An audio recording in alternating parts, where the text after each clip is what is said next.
Asus Zenbook NX500 vs Macbook Pro 15-inch. The one thing you'll notice the moment you'll have these two side by side is that the Zenbook has a larger footprint and is also marginally heavier. These aside though, the two feel and look spectacular, with their aluminum cast unibodies.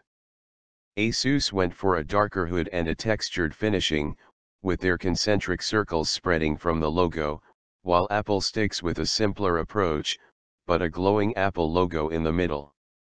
Around the sides you'll find a fair share of ports on both of these. There are however only 2 USB slots on the Macbook, while the Zenbook offers 3. Besides these, both feature HDMI connectors and card readers, but while on the NX500 there's a single mini DP port, on the Apple device there are 2 Thunderbolt connectors, which leaves room for more options when it comes to connecting various peripherals. Even so, there's not much to complain about the Zenbook, which offers all the needed connectors, plus an USB to LAN adapter in the pack, in case you'll ever need to connect to the internet via wire. Screens. When it comes to screens, the match ends in a tie. On one hand, the Zenbook has a higher density panel, with its whopping 3820 x 2160 px resolution, but you won't actually miss the extra pixels when using the Retina display on Macbook, 2880 x 1800 px. At the same time, the Zenbook gets a wider gamut panel, able to cover 97% of the Adobe RGB spectrum, with an delta E of just 0.8, the panel is factory pre-calibrated, while the panel on the MVP is not as impressive, but again, trails is closely enough to never perceive the difference in actual use. On the other hand, the Apple laptops gets a 16:10 display, while the NX500 gets a 16:91, and the extra height is no small deal. Besides these, the Retina panel is brighter, 330 nits vs 270 nits max brightness, and has better contrast, 1000:1 vs 750:1, which again are aspects that you'll actually notice in use. Hardware and performance. Both units run quad-core Intel Haswell processors with dedicated graphics and can take up to 16 GB of RAM. However, there are a few things to consider. First, the Zenbook is available with a factory overclocked NVIDIA GT850M graphics chip, which is a faster solution than the NVIDIA GT750M chip offered at the moment on the Macbook Pro.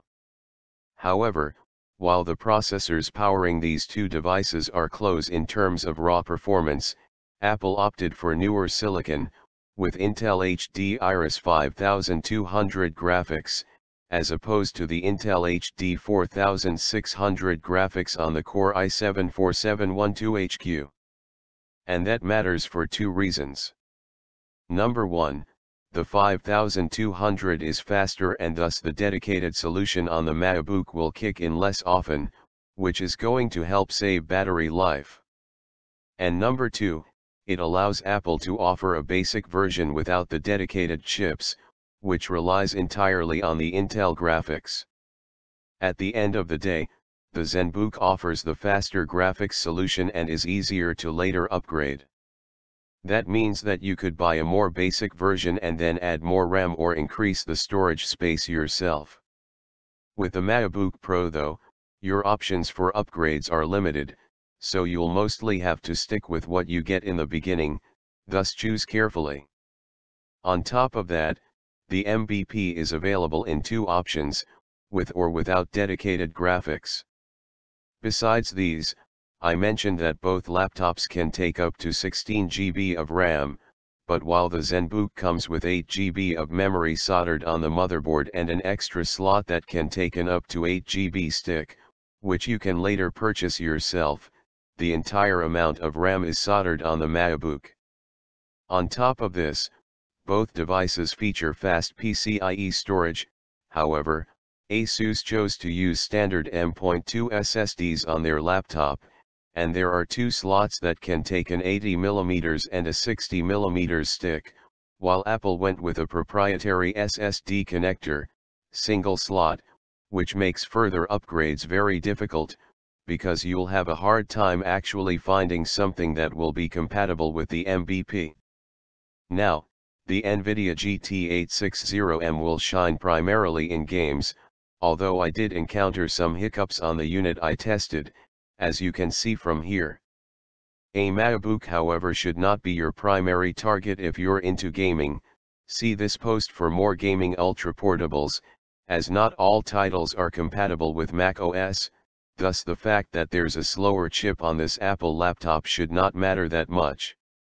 And of course, the Macbook Pro is going to get updated to Maxwell graphics eventually, but that will probably happen once the new Intel Broadwell processors kick in. To sum these up, both these machines are going to handle fine pretty much everything you're going to throw at them, from basic daily activities to complex tasks, running photo/video editing or programming software. The OS you prefer and intend to use, as long as the software, should have a major factor in your decision, as some things work better on Windows, and some on Mac OS. Battery life. There is another important aspect to address before we draw the line, and that's the battery life. The two have similar sized batteries, but the Macbook outlasts the Zenbook by a fair amount.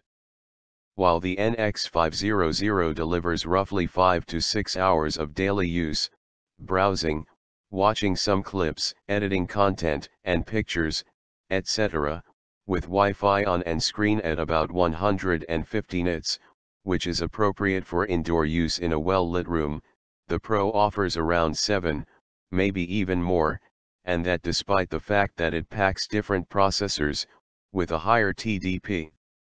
The 4K screen and probably the poorer optimization of the Zenbook pay their toll here.